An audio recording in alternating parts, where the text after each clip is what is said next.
नमस्कार, मी वैष्णवी. आपण पाहत Indian TV news. Indian TV न्यूजच्या बुलेटिन मध्ये आपले स्वागत आहे. चला तर नजर टाकवायच्या काही विशेष घडामोडींवर. महाराष्ट्र नवनिर्माण सेना डोंबिवली शहरच्या माध्यमातून उपशहराध्यक्ष तथा आयोजक प्रेमराज देवीदास पाटील यांनी भव्य अशा आगरी आणि कोकणी महोत्सव जत्रा आयोजित केली होती.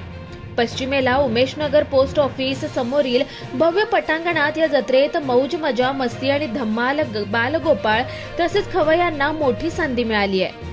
मनसे शहराध्यक्ष राहुल कामत, माजी नगरसेवक प्रकाश भोईर आणि माजी नगरसेविका सरोज भोईर यांनी फीत कापून जत्रेचा शुभारंभ केला. यावेळी ढोल ताशांच्या गजरात फटाक्यांची आतिषबाजीही करण्यात आली. दरम्यान मान्यवरांचे पारंपरिक पद्धतीने औक्षण करण्यात आलं. या जत्रेत मुख्यत्वे लहान मुलांसाठी आकाश पाळणे आणि साहसी खेळ लक्षवेधी ठरले. जवळील उमेशनगर, सत्यवान चौक, गोपीनाथ चौक, देवीचा पाडा, गरीबाचा वाडा या परिसरात कोकणी व मालवणी लोकांची संख्या जास्त असल्यानं पहिल्याच दिवशी गर्दी दिसली. यावेळी मनसे डोंबिवली शहर अध्यक्ष राहुल कामत, संदीप म्हात्रे, श्रीकांत वारंगे, सुमेधा थत्ते, प्रमिला पाटील यांच्यासह अनेक पदाधिकारी व कार्यकर्ते उपस्थित होते. भव्य आगरी आणि कोकणी महोत्सव जत्रेत बचत गटातील महिलांच्या उत्पादनाची विक्री होण्यासाठी आयोजकांनी अफाट प्रयत्न केले. घरगुती वापरात लागणारे पदार्थांचे स्टॉल बचत गटांच्या महिलांनी थाटले. याशिवाय महिलांच्या सौंदर्य प्रसाधने विक्रीसाठी असून याचेही उत्पादन महिला बचत गटांनी केल्याचं दिसून आलं. महिला सक्षम झाल्या पाहिजेत. स्वयंरोजगारासाठी त्यांनी स्वतःहून पुढाकार घेतला पाहिजे. त्यांना बाजारपेठ मिळवून देण्यासाठी हा छोटासा प्रयत्न आहे, तो आम्ही जत्रेच्या माध्यमातून करत आहोत, असं प्रेमराज अभिमानाने सांगतात. या जत्रेत मुलांच्या कलागुणांना वाव मिळाला पाहिजे म्हणून त्यांच्यासाठी व्यासपीठ उपलब्ध करून देण्यात आलं.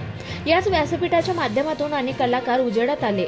15 डिसेंबर ते 1 जानेवारी दरम्यान अनेक मान्यवर जत्रा महोत्सवाला भेट देणार आहेत. मनसे आमदार राजू पाटील हे नागपूर येथील हिवाळी अधिवेशन संपताच थेट भेट देणार आहेत. महोत्सवात जादूचे प्रयोग, डबलबारी भजन, दशावतार, महाराष्ट्राची लोकधारा, मराठी हिंदी गीतांचा कार्यक्रम, नृत्य आविष्कार अशा विविध कार्यक्रमांचं नियोजन करण्यात आलंय. विशेष म्हणजे प्रत्येक दिवशी महिलांसाठी खास आकर्षक म्हणून लकी ड्रॉ माध्यमातून एक पैठणी देण्यात येणार आहे. भव्य आगरी आणि कोकणी महोत्सव जत्रेत सर्वांसाठी सर्व काही असून प्रवेशही विनामूल्य आहे. Bureau report, Indian TV news.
या होत्या इंडियन टीव्ही न्यूज. तुम्हाला आमच्याशी संपर्क साधायचा असल्यास स्क्रीनवर दिलेल्या क्रमांकाशी संपर्क साधू शकतात.